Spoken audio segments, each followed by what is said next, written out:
Avec le président congolais, il lui a demandé la transparence des comptes publics du Congo, avec livres ouverts, chiffres clairs, etc. Dette publique transparente. C'était l'occasion de rappeler que Brazzaville avait tenté au début de l'année de cacher au FMI une partie de son endettement à hauteur de 8 milliards d'euros. En retour, Denis Sassou Nguesso, le président congolais, se serait engagé à redresser la situation devant Bruno Le Maire. André Ngombe, on peut quand même s'étonner de ce genre de dialogue entre le Congo et la France. Est-ce que cet échange confirme en quelque sorte, s'il le fallait encore, l'arrimage de l'économie congolaise aux décisions françaises? Il faut rappeler que le ministre Le Maire est aussi président d'un groupe informel qu'on appelle le Club de Paris. Oui. Et dans le cadre du Club de Paris, il est possible que le président du Club de Paris, qui a un rang de chef d'État, rencontre un autre chef d'État. Oui. Est-ce que c'est à travers ce titre qu'il a reçu. Voilà, peut-être. Oui. Maintenant, cela montre surtout la fébrilité de Paris qui essaye par une dernière manœuvre, même s'ils disent sauver une... On aurait mieux compris tête-à-tête entre Denis Sassou Nguesso et Emmanuel Macron, non? Ben, ça ne s'est pas fait pour des questions d'image. Monsieur Macron ne veut pas salir son image Alors, en s'affichant avec quelqu'un qui est aujourd'hui un pestiféré. Qu'est-ce que ça nous dit, ça, sur les relations entre la France et le Congo? Non, ça nous dit surtout la relation entre la France et sa zone CEMAC. On essaie de sauver Monsieur Sassou en disant que en sauvant Sassou, on ne sauve pas Sassou, on sauvera une population. Mais il faut savoir que la dette du Congo est égale à la dette cumulée de l'ensemble des États de la CEMAC. Donc c'est le Congo qui est le mauvais élève. Oui. Et nous disons, comme on disait pour la Grèce, nous préférons, nous Congolais, société civile, dire que le Congo peut être suspendu du franc CFA s'il faut, plutôt que de faire un bail-out, comme on dit, de sauver M. Sassou dans le paquet. C'est-à-dire si c'est un paquet qui inclut celui qui est à l'origine de ce désastre économique, nous, Congolais, nous préférons une suspension du franc CFA au niveau du Congo. Et comment ça peut se produire, ça, techniquement? Ben, ça se produit comme ce qui a failli arriver pour la Grèce, c'est-à-dire du fait que le risque est trop grand et que le Congo a menti, comme vous avez bien dit dans l'introduction. Le Congo a menti sur ses comptes. Le Congo a caché de la dette, donc il s'est mis lui-même dans les règles du contrat qui le liait à la communauté, hors de ces règles, et il doit y avoir sanction. On ne peut pas ne pas sanctionner le Congo pour ce genre de pratique, sinon elles risqueront de se répéter. Avec le président congolais. Mesdames, Messieurs, peuple congolais, donc vous venez d'entendre un peu les solutions pour sortir, pour sauver d'abord les vies au Congo-Brazzaville, et aussi sauver déjà la CEMAC, et aussi la Banque de France d'ailleurs. N'oublions pas la France. Donc le Congo surtout, et le peuple congolais. Bon, donc, surendetter encore le Congo, c'est entraîner la zone CEMAC vers les ténèbres, et surtout la France qui tire sans pécule une partie de son pécule de cette zone de franc CFA, c'est-à-dire de la CEMAC, qui représente les 2 tiers de ses revenus du franc CFA en Afrique. Bon, donc l'enjeu serait d'abord que le Congo sorte de la CEMAC, c'est la solution. Emmanuel Macron, le ministre de l'économie et des finances, il doit aller dans cette initiative-là. Pourquoi continuer à protéger quelqu'un qui ne sait pas gérer un État? Bon, donc si on ne le fait pas, bon, ben, à côté, il y a un problème. Mais je vais vous laisser, après, c'est Andrea Gombe qui s'est intervenu. Et vous savez que Andrea Gombe, c'est l'une des voix du peuple souverain congolais dans la diaspora.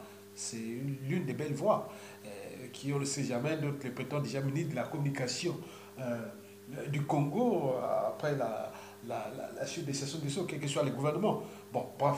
Bon, donc nous pensons que c'est un individu intelligent, c'est une intelligente nouvelle congolaise. Bon, cela étant, nous restons dans les enjeux qu'il faut sauver d'abord les vies au Congo-Brazzaville. Sauver les vies, c'est d'abord, ça se dégage. Toutes les histoires de francs CFA, de la dette, de la surdette ou tout ça, c'est une manière pour la France-Afrique pour pouvoir garder l'air pion et pouvoir prendre le contrôle toujours de ce peuple. Donc nous voulons que cette solution soit trouvée au niveau de cette solution, trouvée déjà par l'un des dignes fils du Congo, c'est-à-dire Andrea Gombe. En terminant, bon, je vais vous laisser dans le pigot avec une vidéo que j'avais fait déjà à l'époque. Je pense que c'était en mars 2017. C'était le docteur Eboundi qui parlait déjà de l'obimétrie et surtout, en final, il nous avait donné quelques éléments sur la dette du Congo, Brazzaville. Mesdames, Messieurs, je vous laisse avec le docteur Eboundi, Pierre Eboundi, et après, Je vous laisserai comme ça et à bientôt. Nous disons que le sursaut national est possible. Nous pouvons mettre en place autre chose qu'une gestion obumétrique du pouvoir. Pour cela, l'unité des forces progressistes est un préalable. Peut-on aujourd'hui mettre les Congolais ensemble sur un même projet? Si les Congolais ne sont pas capables de se rassembler au-delà de leurs appartenances ethniques, il n'y aura plus de Congo.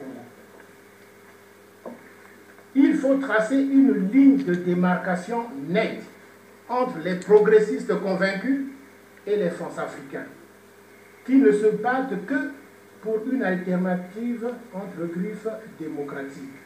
Car l'équation aujourd'hui est non seulement de faire partir la dictature, mais surtout de mettre fin à un système de domination et d'aliénation le plus injuste qu'ait connu le pays. L'élite politique congolaise doit mettre la conquête de la souveraineté au centre de ses revendications, car elle seule donnera la possibilité d'orienter les politiques économiques, militaires et sociales en fonction des intérêts du peuple congolais.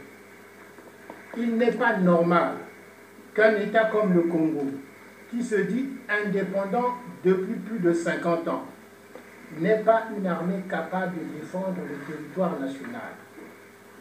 Il n'est pas normal qu'un État comme le Congo, qui se dit indépendant depuis plus de 50 ans, soit toujours arrimé au franc CFA, nœud qui nous tient à la gorge. C'est pourquoi nous devons exhorter tous les États africains à s'engager avec nous dans un combat unitaire pour la souveraineté monétaire et pour la création d'une monnaie commune africaine. Il s'agit là d'un système conçu au sortir de la colonisation afin de permettre aux anciens colonisateurs de garder le contrôle sur les anciennes colonies. Par conséquent, nous devons savoir que lorsqu'un pays n'a pas de souveraineté réelle, il ne s'agit plus simplement d'alternance démocratique qu'il faut conquérir, mais d'un changement du système, quelque chose qui va au-delà d'un simple changement de régime. Il sera nécessaire de mettre en place un audit citoyen de dette publique pour en finir avec l'initiative PPTU, pays pauvres très endettés. Après, vous avez la réduction de la dette par la Banque mondiale. Enfin bon. Instrument de souveraineté, l'audit citoyen consiste à analyser de manière critique la politique d'emprunt suivie par les autorités du pays et à répondre à de nombreuses questions. Par exemple, pourquoi l'État a-t-il été amené à contracter une dette qui ne cesse d'enfler? Au service de quels choix politiques et de quels intérêts sociaux la dette a-t-elle été contractée? Qui en a profité? Était-il possible ou nécessaire de faire d'autres choix? Qui sont les prêteurs? Qui détient la dette? Quelle est la rémunération des prêteurs? Comment l'État s'est-il trouvé engagé? Par quelle décision? Prise à quel titre? Combien d'intérêts ont été payés? À quel taux? Et quelle est la part du capital qui a déjà été remboursée? Comment des dettes privées sont-elles devenues des dettes publiques? Nous devons exiger la transparence sur les revenus pétroliers en nous appuyant sur deux mots d'ordre. Le premier, vis-à-vis des compagnies pétrolières, nous devons exiger le publier ce que vous payez. Et vis-à-vis du gouvernement congolais, nous devons exiger le publier ce que vous recevez. Le pétrole n'est pas une ressource inépuisable. Voilà, chers amis, chers compatriotes, quelques éléments, quelques pistes qui nous permettront, j'en suis sûr, d'ouvrir un débat sur ces problèmes qui fondent mon engagement au sein de la Ligue panafricaine Moja. Je vous remercie.